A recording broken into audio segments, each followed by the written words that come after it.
Illustrations by Pete. Hello everyone, welcome to another video. This is the second video that I said I was going to try and get out. Well, I'm going to get it out. So this is the acrylic version of the previous video, and if you did not see that, I will put a link that pops up somewhere over here, and I'll also put that down below. Hopefully I remember to do that. This is performed by Bob Ross. I'm going to flip that up on the screen, and you'll see what he's doing here. He used a black canvas, and then he put alizarin crimson down first, which is very transparent. You actually couldn't even see it when he put it down. He's using oil paints. I'm going to be using acrylics, but we're going to get the same basic effect. And then he went over it with a white and yellow mix. It was almost pure white, but just with a little bit of yellow. So there are two ways that you can do this. First, you can use very high contrast colors. Let's say you put down like a phthalo blue, and then you want on top of it with an orange, and that's something that's going to conflict in the color. But as it fades out, it'll kind of brown out and kind of fade off into the distance. The way that I chose to do it was with a lot less contrast.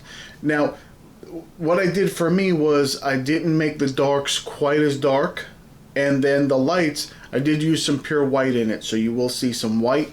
But the darks that I used, I just made the colors vibrant, and you really have to look to see the pattern. And that's what I did by design.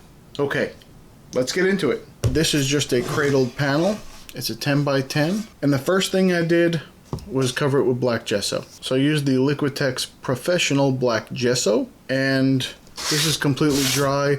I put 2 or 3 coats on just to give it some, I didn't sand it at all.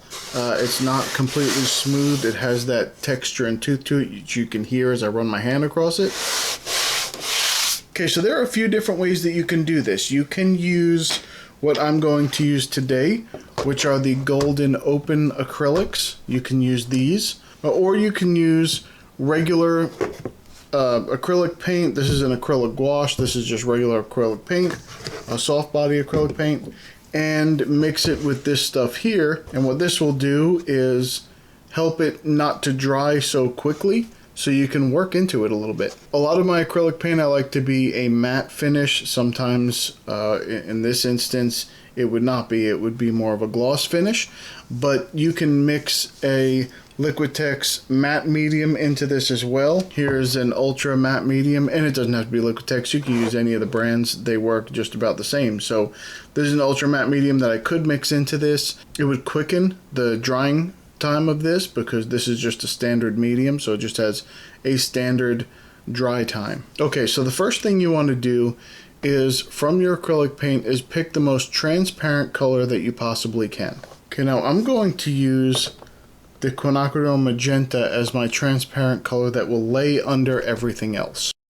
Okay, so first I am going to cover this entire thing with this color.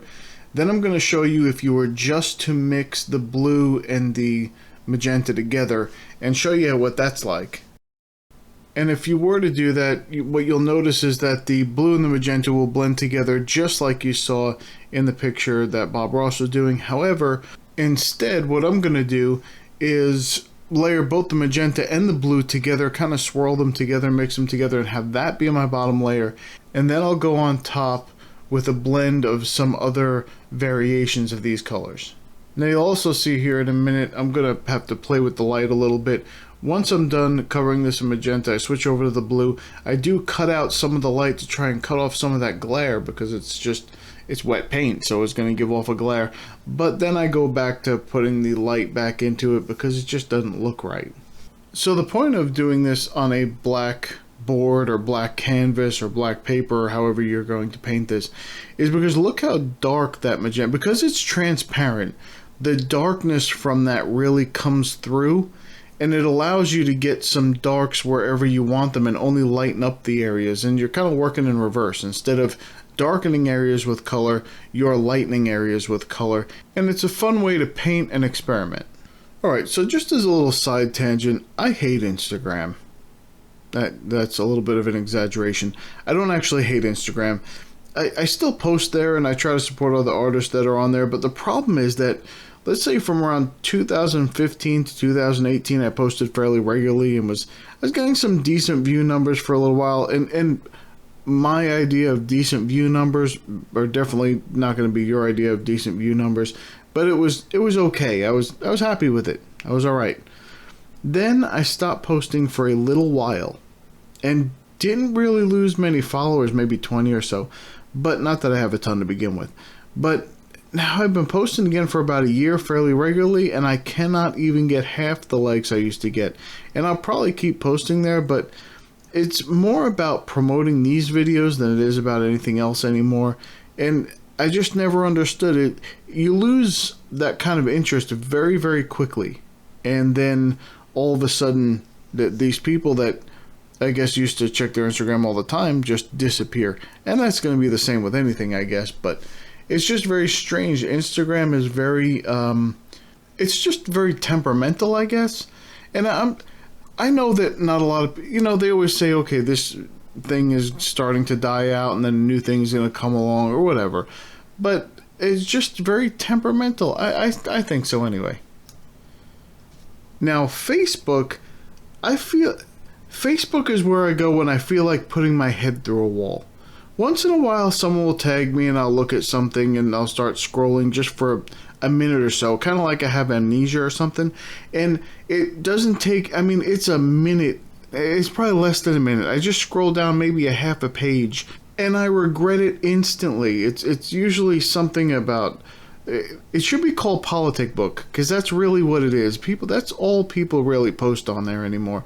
And it's just, if you're a part of a group, that's different. Some of the groups are pretty cool on there. I'm a part of a few of them, and I enjoy those groups. Those are okay.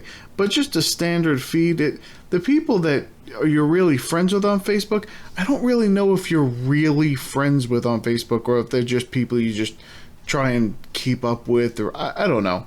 It's a very strange thing. That version of social media is very weird to me. Hey, let me know how you feel about that down below. Anyway, let's get back to this.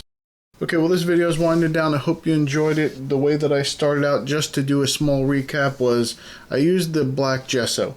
Then I went ahead and put a coating down. I coated the entire canvas with this golden open Quin Magenta. Then I took some phthalo blue and white, and I covered the rest of the canvas, or covered some more parts of the canvas, and started to go into it and make lines of where I wanted things to go, just some outlines and shadows. I went ahead and blended it all together the exact way that I wanted to. Then I went back in with pure white, created my highlights, went back in with a couple more colors, and just kept tuning the color the way that I wanted, and here we have it. It's hard to see with the glare. With the gloss, I apologize, but there you go. If I tilt it a little bit, you can see it a little bit better.